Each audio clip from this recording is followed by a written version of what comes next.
நெஞ்சிருந்து தினங்கோ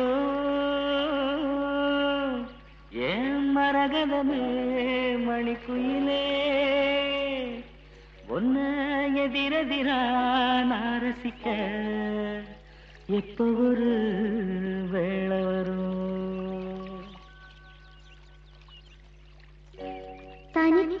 தனித்தனியாயிருந்து வந்தேன் இப்ப சாமி ஒன்னு தேடி வந்தேன் இனிமேல எப்பவுமே இணைஞ்சிருக்க ஆசையா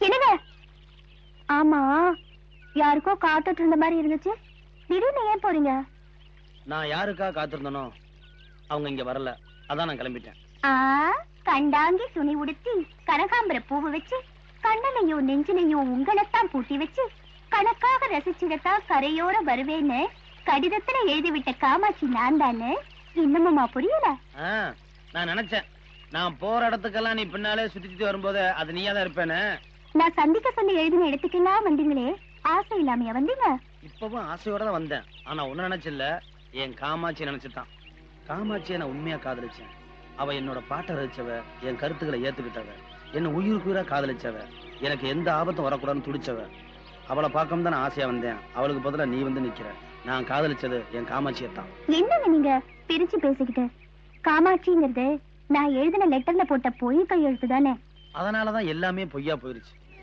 ஏட்டு சொரக்கா கறிக்கு உதவாதுன்னு சொல்ற மாதிரி என் கடித காதலி என் வாழ்க்கைக்கு ஒத்து வராமலே போயிட்டான் என்ன சொல்றீங்க என்ன மறந்துருன்னு சொல்றேன் இது நடக்காத காரியமா தேவையில்லாத கலைய ஆரம்பத்திலே கிள்ளி எறிஞ்சிடணும் அதை வளர விட்டா அவ்வளவு நல்லதில்லை இது கலையெல்லாம் இல்லைங்க வேர் விட்டு விழுது விட்டு ஆலமரம் என்ன பணக்காரன் தானே வெறுக்கிறீங்க எல்லாத்தையும் உதறிட்டு வர நான் தயாரா இருக்கேன் பாரு நீ புரியாம பேசுற கட்டுனவள அவ பிறந்த வீட்டுல இருந்த அந்தஸ்தை விட ஒரு வழி மேல வச்சு பாக்குறதான் உண்மையான ஆம்பளை கிழக்கு நீ கோடீஸ்வரர் வீட்டு ஒரே பொண்ணு உன்னை இதுக்கு மேல அந்தஸ்து வச்சு பார்க்க என்னால முடியாதுமா இத பாருங்க நீங்க என்ன ஏத்துக்கலன்னு கோழத்தனமா உசுர விடுறவன் நான் இல்ல போராடுவேன் உங்களை புருஷன் அடையிற வரைக்கும் போராடுவேன் உங்க அப்பா மாதிரி இருக்கிற எல்லா முதலாளிகளையும் எதிர்த்து நான் போராடிக்கிட்டு இருக்கேன் ஆனா நீ என்ன அடைய போராடுவேங்கிற எனக்கு இதெல்லாம் தேவையா என்ன பொறுத்த வரைக்கும் என்னைக்கு நான் உங்களை முதலா பார்த்தேனோ அன்னைக்கு நான் உங்களை என் புருஷனா நினைச்சிட்டேன் நான் நீங்க தொட்டு தாலி கட்டாத மனைவி நான் நினைச்ச மாதிரி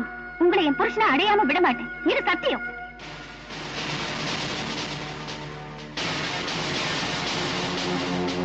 மதுரை மல்லி தஞ்சாவூர் கொழுந்து வெத்தல கேரளத்து தேங்காய் காஷ்மீர் ஆப்பிள் சிறுமல வாழைப்பழம் அசத்திட்டோம்ல ஏமாமா மாசம் ஓடிட்டு இருக்குதுல்ல காலகாலத்துல என் தம்பிக்கு உன் மகளை கட்டி வச்சிட்டீங்கன்னா ஏதோ என் கையில இருக்கிறது நீங்க கொடுக்கறது சேர்த்து மதுரையில ஒரு ஃப்ளோர் பில் வாங்கி கொடுத்துருவோம்ல என்ன மாமா வர தையிலே முகூர்த்தத்தை வச்சுக்க வேண்டியதானே அதுக்கு இல்ல மாப்பிள அவ பச்சை குழந்தை அவளுக்கு கல்யாண வயசு வந்துச்சுங்கிறதைய என்னால நம்ப முடியல என்ன பத்தி உனக்கு நல்லா தெரியல வாக்கு கொடுத்தா மாற மாட்டேன் என்னைக்கு இருந்தாலும் என் மக உன் தம்பிக்கு தான் அப்ப தட்ட மாத்திக்குவோம் இந்த அப்படிங்க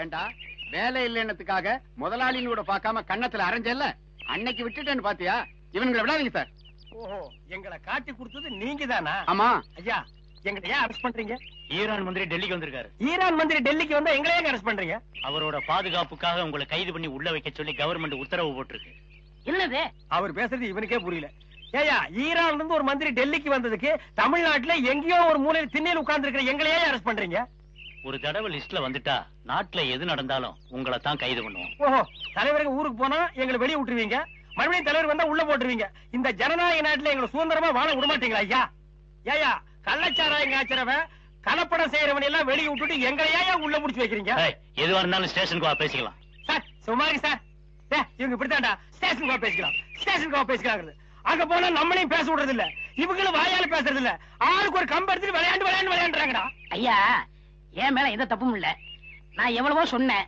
இவர் கேட்க மாட்டேன் கைகால பாயிடுச்சு இது என்னமோ புதுசா ஒரு கதையை சொல்லி ரொம்ப குழப்பறானே நான் தான் சொன்னேன்ல ஆமா சொன்னேன் ஏண்டா ஃபாரின் மந்திரிங்க வர்றாங்க அவங்கள பாதுகாக்கிறதுக்காக நம்ம உள்ள புடிச்சு போடுறாங்க அது ஃபாரின் கேஸ் நீ இவர் அடிச்சது சொல்ற இது லோக்கல் கேஸ்ரா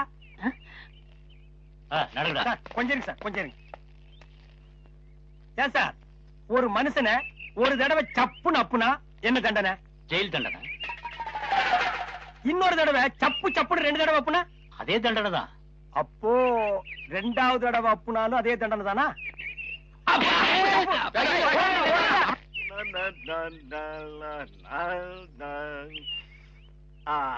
நின்னு கோரே வரணும் வரணும். கொடுக்காமலே சஞ்சய், ஜோசப், ஐயா நான் பாருங்கடா, பஸ் வர போகுது, ரெடியா இருங்க. குருவே குருவே குருவே, வணக்கம் வணக்கம், ஆசீர்வாதம் பண்ண குருவே. கூட வாங்க வாங்க. என்ன குருவே 2 பேருக்கு எல்லாரும் சேர்ந்து ஆசீர்வாதம் பண்றியா? குருவே, இன்னும் குறை கத்துக்கிட்டேன்ல, அதையே சாதகம் பண்ணிட்டு இருந்தேன். மாசத்துல 4 கச்சேரி. இவங்க எல்லாம் என் பக்கவாதிய கோஷ்டிங்க. இந்த பல பட்டறைகள்லாம் உனக்கு பின்வாசிப்பா? ஆமா குருவே, நான் ரொம்ப பிஸியா இருக்கேன்ல, எல்லாம் உங்க தயவுதான். ஆமா, நீங்க எங்க புறப்பட்டீங்க? நாங்களும் கச்சேரிக்கு தான். வாத்தியங்களா காணோம்? பின்னாடி வருது. பாத்தீங்களா, அங்கேயே இருக்குது. ஆஹா. இன்னொரு வித்தியாசம், நீங்க மேடை போட்டு வாசிப்பீங்க, நாங்க உள்ள போனா அவங்க வாசிப்பாங்க. நாங்க மேடை ஏறி வாசிக்கிறோம், நீங்க உள்ள போய் வாசிக்கிறீங்க. ஆக 2 ஒண்ணுதான் சொல்லுங்க. இப்ப பிஸியா இருக்கீங்க. இல்ல, ஒரு கையில மல்லிகை பூ, ஒரு கையில பிஸ்லரி பாட்டில். சுத்தமா இருக்கணும்ல? அம்மா ஏற்கனவே ரொம்ப சுத்தம் இல்ல. பாய், அந்த பாட்டை கொஞ்சம் பாடுங்க. ஏய் வேணாண்டா, தொண்டை கட்டிக்கு போகுது. கேப்பமே. சரி பாடுங்க. நின்னு கோரே வரணும். இவன் திருந்தவே இல்லடா. கையில கத்தி இருந்தா கொத்தி என் கையை எடுத்துருப்பான். நீ பாடு. ஏண்டா நாய, எங்கேயோ கறி கொத்திட்டு இருந்தவன்லாம் என் முன்னால நின்னு பாட ஆரம்பிச்சிட்டான்டா. அவன் நேரம். ஒண்ணு சார் இங்க வர சார். அடடே, கோழிக்கறியா? இன்னைக்கு என்னமா விசேஷம்? அதெல்லாம் ஒண்ணும் இல்ல. விசேஷம் இருந்தாதான் கோழிக்கறி சாப்பிடணுமா? நம்மள மாதிரி ஏழைங்க தினமும் சாப்பிட முடியுமா? எனக்கு வேலை இல்ல. அப்பா வருமானத்துல கஞ்சிக்கு தவிக்கிறப்ப கோழிக்கறி தேவையா? அண்ணே, அப்பாவோட சிநேகிதர் ஒருத்தர் கோழி பண்ண வச்சிருக்காரு. அவரு கொடுத்ததுதான் இது. ஏமா, இன்னைக்கு சும்மா கிடைச்சிருச்சு, நாளைக்கும் இதே மாதிரி சும்மா கொடுப்பாங்களா? அதுக்காக கோழியே சாப்பிட கூடாதுங்கறியா? அது இல்லம்மா, நமக்கு கிடைக்காதத நாம நினைக்காம இருக்கிறது நல்லது. ஏழைங்களை செல்வம் தேடி வந்தா கூட வேண்டான்னு சொல்லணும், அப்படித்தானே? நான் அப்படி சொல்லலையே. நீ அப்படிதான் சொல்ற. என்னம்மா சொல்ற? உன்னை தேடி தேடி வந்தவள ஓட ஓட விரட்டினியே, அது சொல்ற. அவளை ஏத்துக்கிற தகுதி எனக்கு இல்லம்மா. அவ உன் தகுதியை பார்த்தா ஓடி வந்தா, அவ உன் மேல உயிரையே வச்சிருக்கானே. இந்த பாரு, இனிமே அத பத்தி பேசுன எனக்கு கெட்ட கோவம் வராமா. அண்ணே அண்ணே,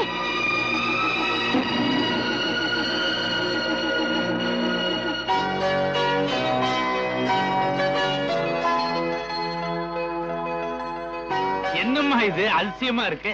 காலையில 8 மணிக்கு முன்னால நீ எந்திரிச்சு நான் பார்த்ததே இல்ல. இப்பெல்லாம் என்னடா, நான் காலையில எந்திரிச்சிடுற, பூஜை எல்லாம் பண்ற, ஒரு கோயில் விடாம சுத்துற.